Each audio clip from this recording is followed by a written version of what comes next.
Siyavusela sanibonani ibingelelayo indumanduma 10 Ukuhlukana umkhuhlane endaweni yaseGoli eThembisa.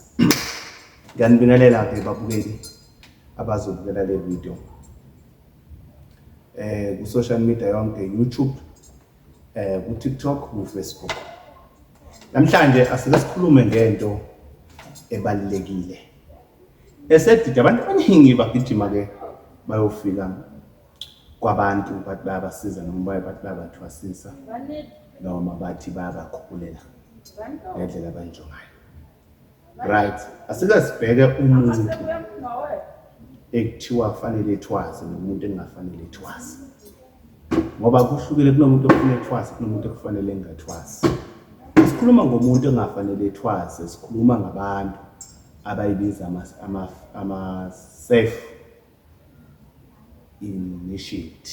Yes, usho kahle. Bese sikhuluma ngabantu abahamba ukukhulela kumuntu thizeni. Umuntu ke okhuliswa idlozi lakhe, umuntu ohambe wayokhula emzini thizeni, umuntu ohlukile loyo, kodwa abasebenza umsebenzi ocishe ufana. Uzothi omunye kanjani?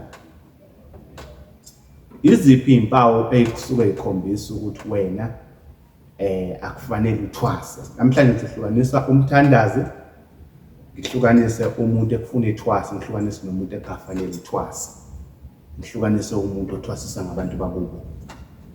Uma uthwasisa ngabantu bakini, yilapho sisuke sikhuluma khona ngenjuma qhoqo yokuthi kuyenzeka ngesinye isikhathi uphuphe ngaphansi kwamanzi, uphuphe ushaya amathambo, uphuphe bekufundisa ithambo lisho ukuthini, uphuphe mhlambe bekubonisa mhlambe izinto noma imithi bathi umuthi lo uchaza ukuthi noma uthi lo uchaza ukuthi.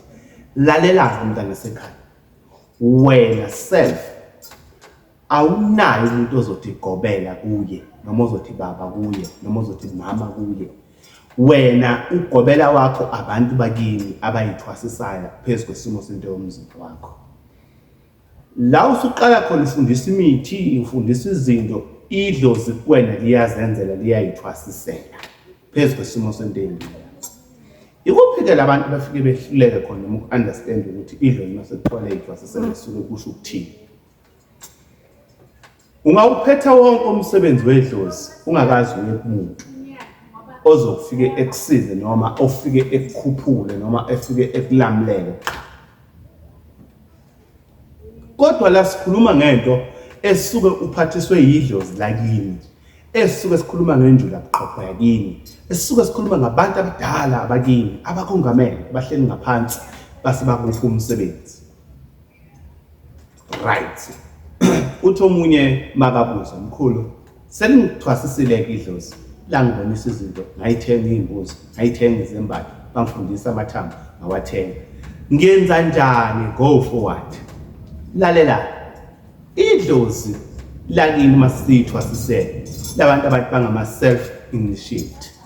Ngikhuluma ngabo ke namhlanje. Idlozi lakho mase selithwasisele kuwe emzimbeni wakho, selinento ke manje eselifuna ibe khona emzimbeni wakho okuyimpala. Njengoba balambile sebafuna impala ke manje ezobakhuphula emzimbeni wakho ukuze likwazi ukugoma liqhubeke nokusebenza. Akusho ukuthi mawusuka uye emzini wethize bese seyofuna leyo mpanda leyo sekufuna ukuthi lo muntu uthi baba kuye. No, awusiyeni baba. Lo muntu ufuna ekukhuphulele lento efuna ekukhuphulele ephume enhlukane. Ungaya i-day, ungaya 2 weeks, ungaya iviki, asazi sokuthi idlozi lakho lifuna leyo mpanda leyo ngesikhathi esingakanani. Akusukuthwasa lokho, usuke kuphothula ngoba abantu bakini bayithwasisele. Ahlukaniseke umuntu ongumthandazi nomuntu osuke ekhonjisa ukuthi wena idlozi lakho liyithwasisele. Umthandazi sibonani kumthandazi? Umthandazi sibona amabhayi elingafana nebhayi lelanga, elingafana njengalanti ibhayi leli, elingafana nenanti ibhayi leli futhi lempangela. Lo muntu lo usuke ekhonjisa ukuthi uphiwe amandla okuthandaza, ungene isithunywa sasekhaya esehamba nani esingagcina ukuthi sesisebenza futhi nangani nangemithi. Futhi lo mthandazi loyo akasondeli emthini emibi, akasondeli emthini ebulalayo, akasondeli emthini futhi yezicitho, akasondeli emthini ongcolile. Usebenza ngento yokuba clean, akanaso futhi nento yesicitho nempindi amshaka nayo, unento yokuvika. Yidlozi lakhe lisuke limlondolezela lapho ukuthi asebenze ngakho. Right, uthi omunye, okay mkhulu, sengiyaqala ngiyabona ngiyathandaza indaba zabantu sengiyazizwa, sengiyaqala manje bathi abanye funa ngithwasa. Lalela, waqala waphupha undiyeza, waphupha ugijima phezu kwamanzi, waphupha uthandazela abantu, waphupha futhi ungumuntu ohleli nabantu esontweni ngathi niyabakhulekela. Lalela, awusisona isangoma, akufanele ugidela ugobela. Uthi ugidela ugobela bese bethi ugobela funa uthwase kubona. Cha, uyobhonga ungaqedi, ubhodla ungaqedi, uzamula ungaqedi. Ngani na hambe wayofuna into engasiyona emzimbeni wakho, wayifaka emzimbeni wakho, yafika yaphakamisa ezinye izinto. Ngoba kuyinkinga yini ukuhamba uyofuna usizo kanti ngumthandazi ufika uphakamise eminye imimoya. Le moya oyiphakamisayo phela uma singajula kabanzi ngesimo sokulandela ubungoma kungahamba bese thinta indaba yokuthi busuka kanjani. Ngoba uma kuthiwa abathwali benyongo noma abantu ekuthiwa baliphuza baliphalaza, suke sikhuluma ngani, singajula size sifike ukuthi kwakuyini abantu ekuthiwa abathwali benyongo, kwakuyini abaliphuza beliphalaza, kwakhulunywa ngabantu abanjani. Hayi lokho osekwenziwa namhlanje. Angikho-ke lapho, ngilapho wena omuntu osasendleleni yokuba umthandazi kodwa odidekile. Ake sihambe nawe-ke size sifike la ekufuna ukuthi sihambe nawe khona. Uma seyiqala iprocess emzimbeni wakho, iqala kanjani iprocess? Uyaqala uyazamula, uyaqala uyathandaza, uyaqala manje mase ngathi uphakathi kwabantu uzwa ngathi uyasindwa, uyaqala mongena phakathi kwabantu uzwa ngathi ufikela zinyembezi ukukhala. Awusizona isangoma wena, umuntu wena ophiwe ukuthandaza phezu kwesimo sento empilo yakho. Uthi ungena phakathi kwabantu bese khuluma into ungumcabango kuwena, ufike lento engathi ungacabanga ukubona lo muntu lona yazi kunento eso phezu kwesimo sento empilo yakho. Seliyaqala kidlozi selikhuluma indaba zabantu but wena you are not aware. Life ile bengozi khona-ke lapho kubantu abasuke baphiwe leso siphiwo leso. Bayakwazi ukuhlola abantu ngesifuba. Umuntu ohlola ngesifuba umuntu onjani? Umuntu osaba ukukhuluma kodwa indaba abe azizwa noma abe ifika ngomqabango kuyena. Lo muntu lo usuyahlola kodwa yena akazi ukuthi uyahlola. Umthandazi ke lona. Sikhuluma ngomthandazi. Suke sikhuluma ngalo umthandazi la umuntu osebenza ngeyiwasho. Yini isiwasho? Akusizona isiwasho lesi. Lesi kusuke kukhandwe into eyimikhubalo lokuthi wena uthandeke, wena ube muhle phakathi kwabantu, wena ugezele. Akusisona isiwasho lesi. Lokho kupink kuthiwa umkhandlu. Umkhandlu yini? Suke sikhuluma ngento egayiwe kodwa kugwaye umuntu ofakayo. Ngoba sikho isihlahla ekuthiwa uvuma esingumkhandlu. Uvuma impala. Lokhu kudayile kwadaya uvuma. Akusisona isiwasho lesi. Sikhuluma ngani isiwasho? Sikhuluma ngobulongo benkomo, ubulongo bendlovu. Sikhuluma ngani masikhuluma ngesiwasho? Sikhuluma ngomuntu othandazela amanzi, athinta amanzi kuphila umuntu.